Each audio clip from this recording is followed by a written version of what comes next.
Top shelf.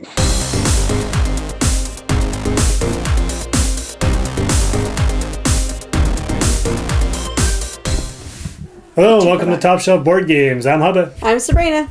And today we're doing a how to play video for Dice City. So let's check it out.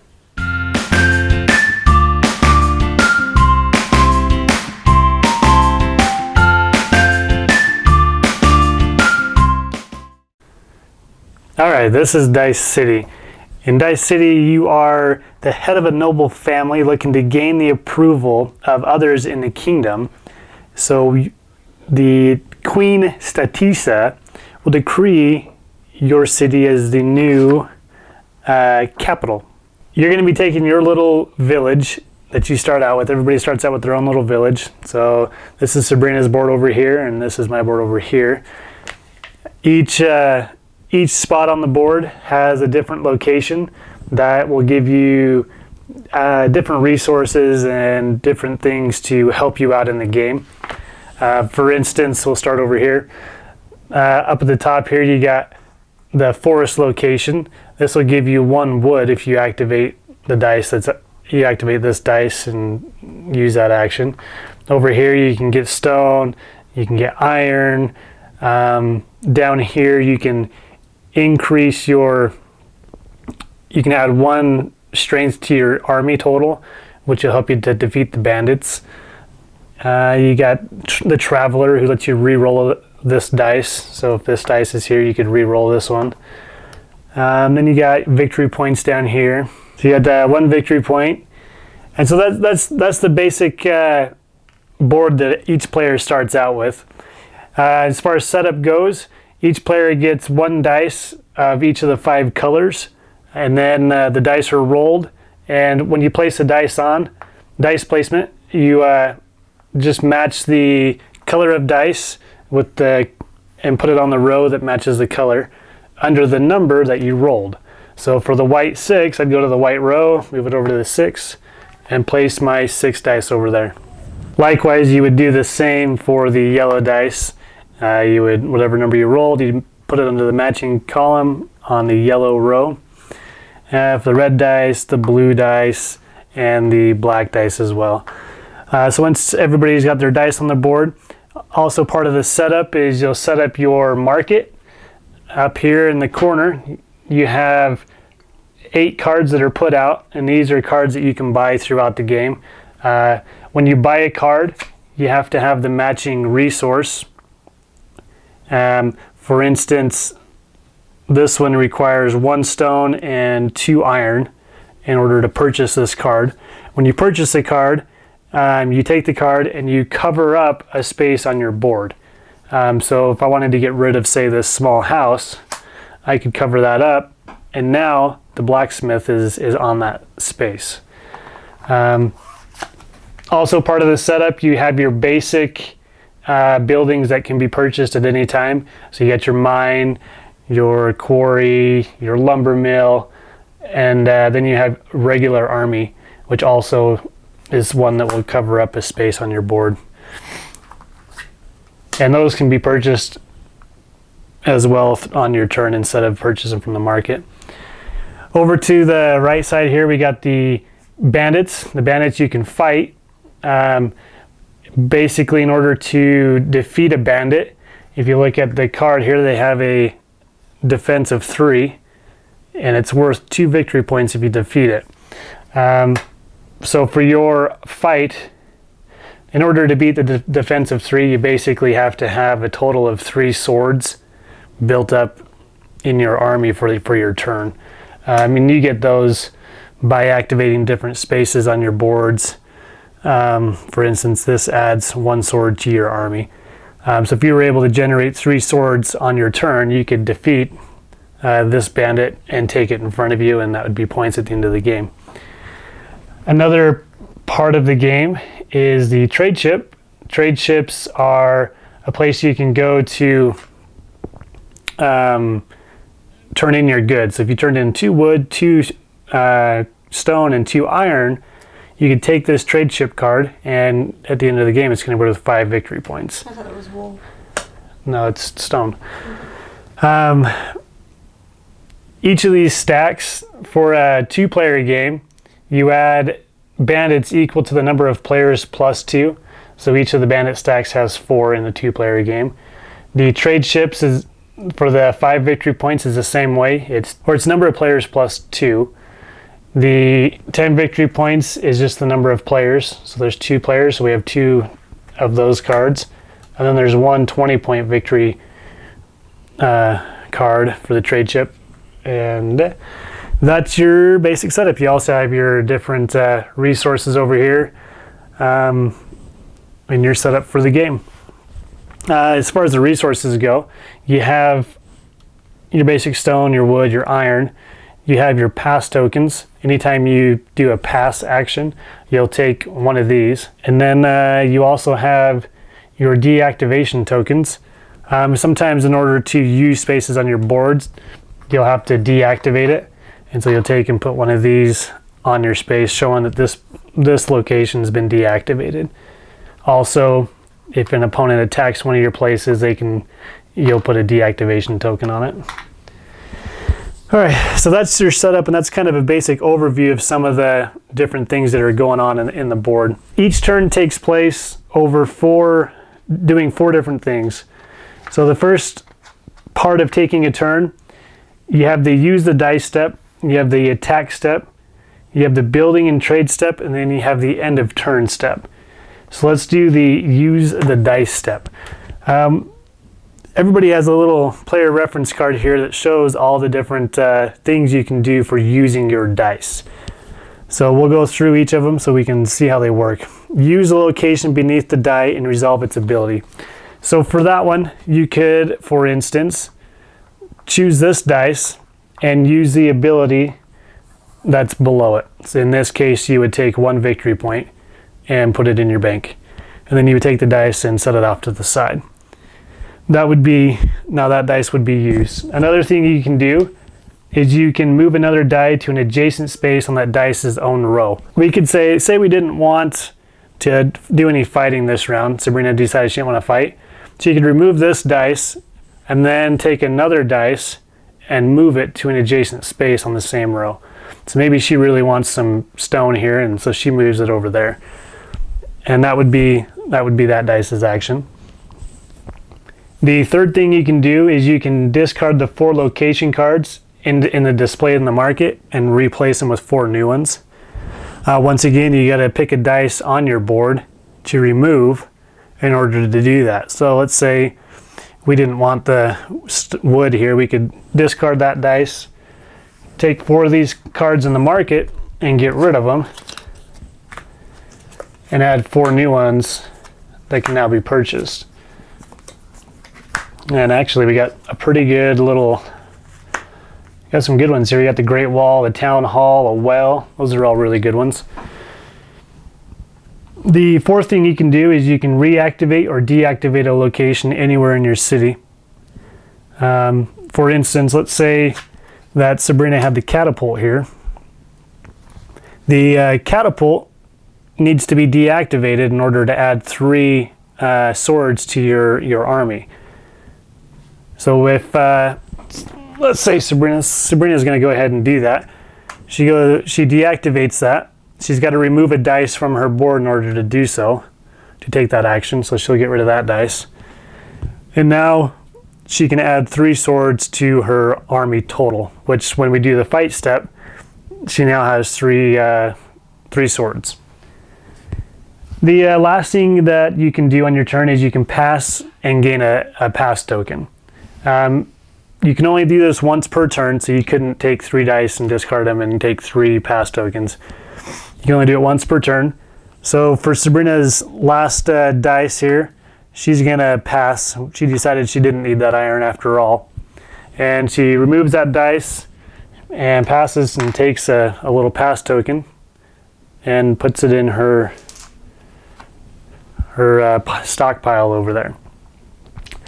After you've used your dice, you move on to the next step. However, if you have two of these pass tokens, then there's also actions that you can do with these.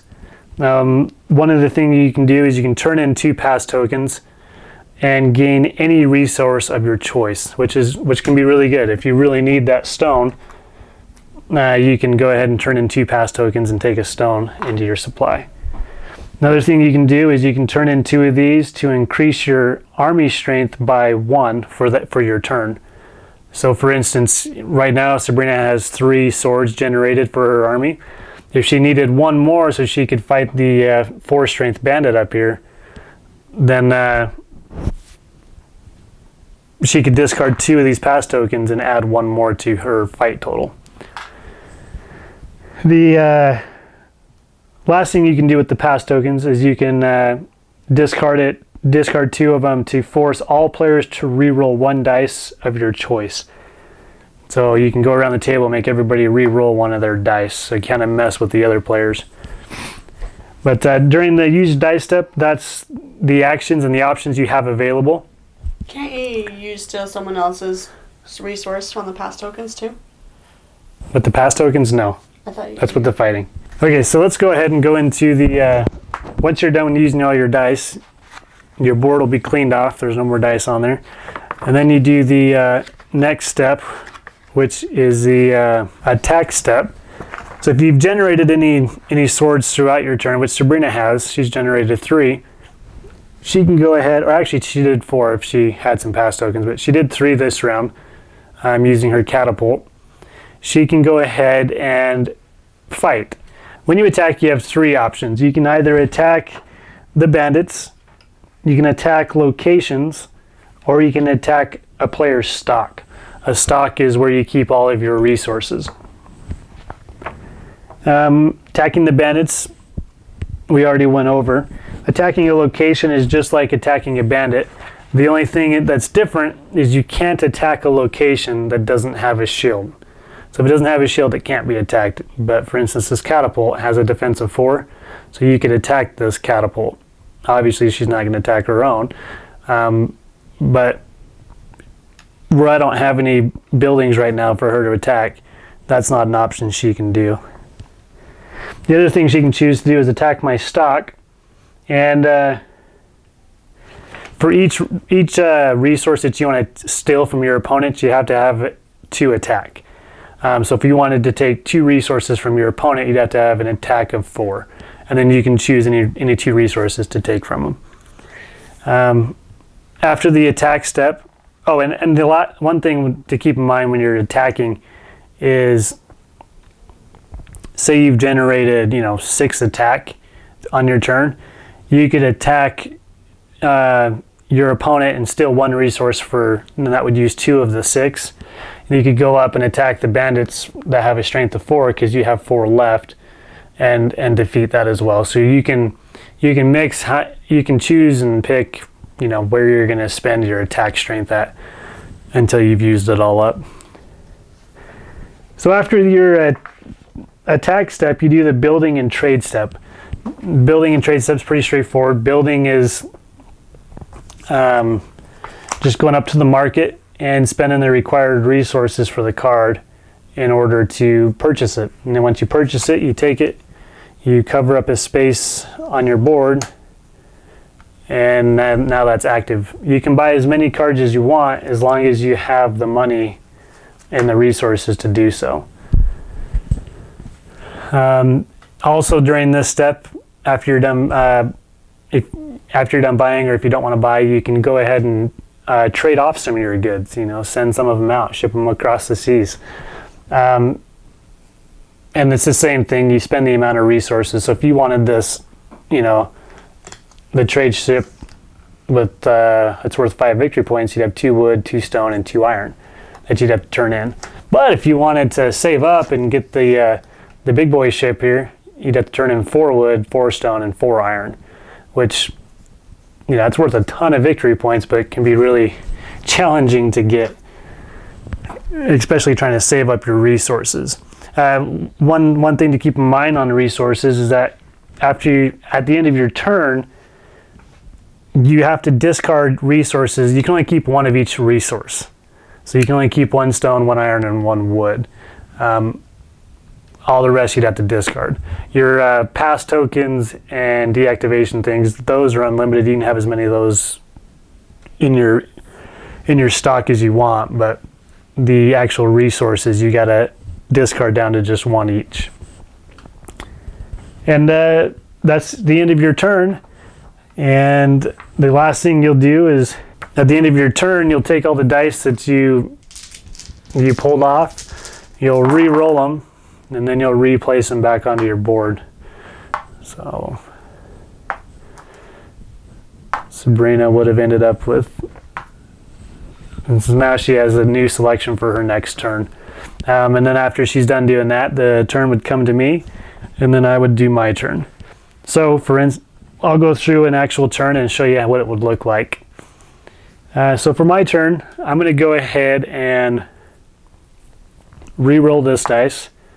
I'm going to activate the ability underneath of it. So it moves it over here to the 2.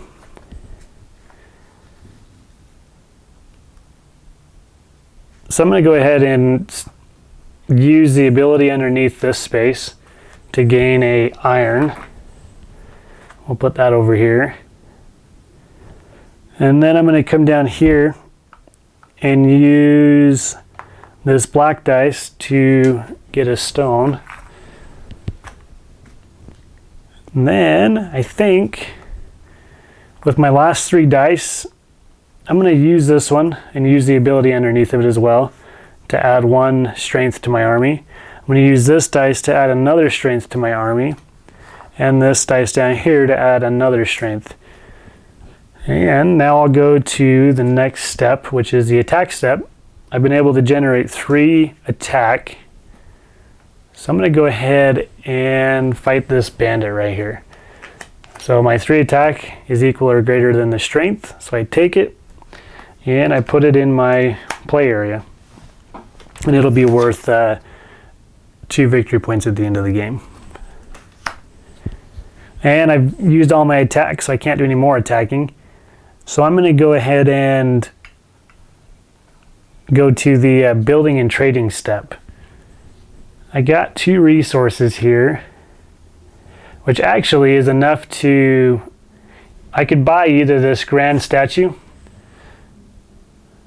which I can pay up to 3 stone or 3 iron when you build a grand statue, and get 1 victory point for each resource paid.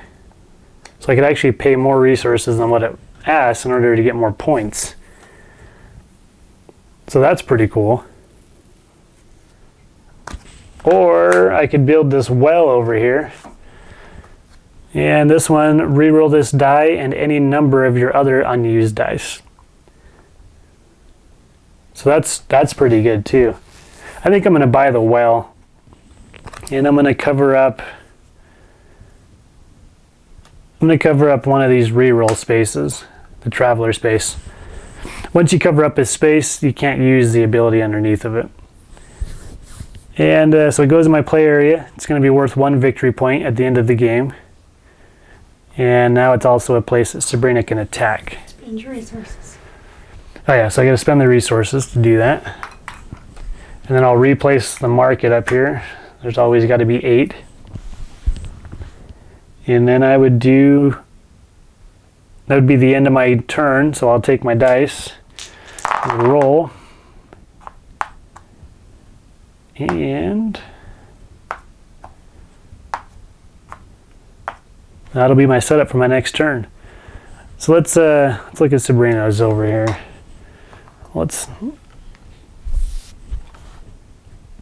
Sabrina's going to go ahead and take a, she's going to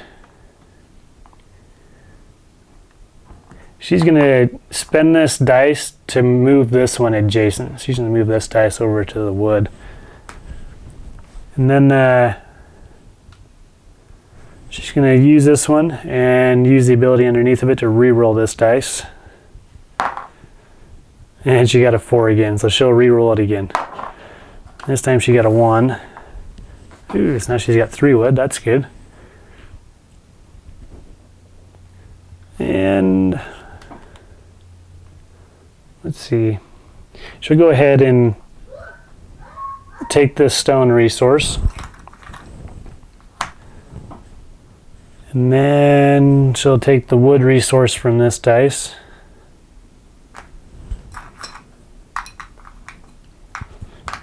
Then over here, she'll take this one and she'll take another wood. And for this last dice, she will take the wood for that as well. Now she goes to the attack step. She wasn't able to generate any attack this turn, so she can't attack at all. So we'll go ahead and do the building and trading step. She's got 3 wood and a stone. So she could buy this storehouse for 1 wood and 1 stone. This lets you pay 1 of any resource and get 3 of that resource. So I think she's going to go ahead and buy this one. And she's going to cover up, just re-roll the dice. And she'll spend her 1 wood and 1 stone. Refill the market. Then she's going to take the 2 wood that she has left, and she's going to buy her lumber mill. And this makes it to where she can get 2 wood resources when she activates this one. So we're going to cover up Sabrina's going to cover up a forest here.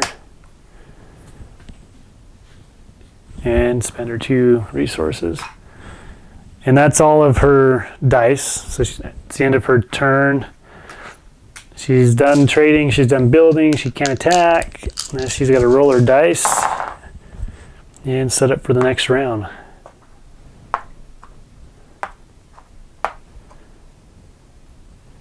Okay, and that would be the end of Sabrina's turn. And play will just go back and forth like this until...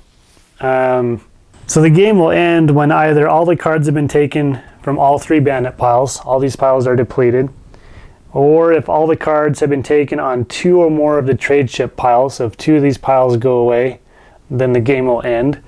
If the location deck runs out, so if this deck runs out, the game will end. Or if 2 rows in a player's city are completely filled up, then the game will end. So if she had this row filled up and this row filled up, and none of those buildings were deactivated, then Sabrina would end the game as well. When one of those conditions met, everyone continues going until everybody's had the same amount of turns for that round. And then everybody would do the final scoring. Final scoring, you would look at the locations on your board, add up the victory points that you get.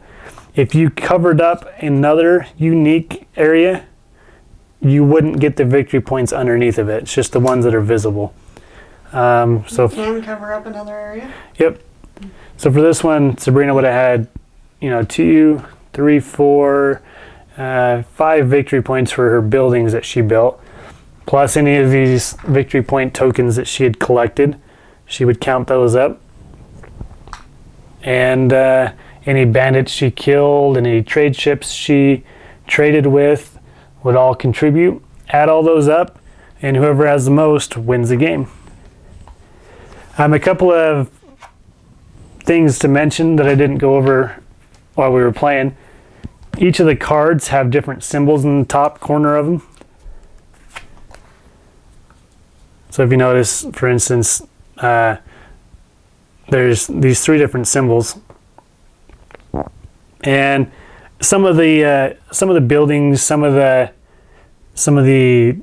abilities of some of the buildings will interact with specific types of other buildings, and it helps you kind of identify what that building is. So, for instance, helmet symbol, that indicates that it's a military card.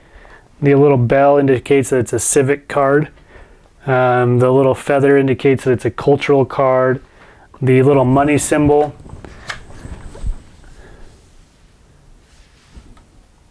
indicates that it's an economic card.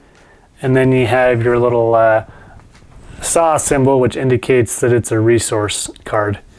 And so that just helps you identify the different location types and kind of what they if they interact with other cards, you'll look at those symbols. Well, some cards interact with the symbol though too. That's what I just said. Sure. Okay, so that's Dice City.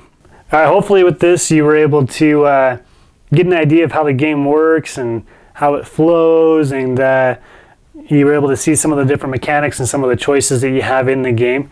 It's a really simple game. It's easy to play. It's very streamlined, and it introduces not really worker placement, because the worker placement is already done for you by the roll of the dice. But it introduces that idea.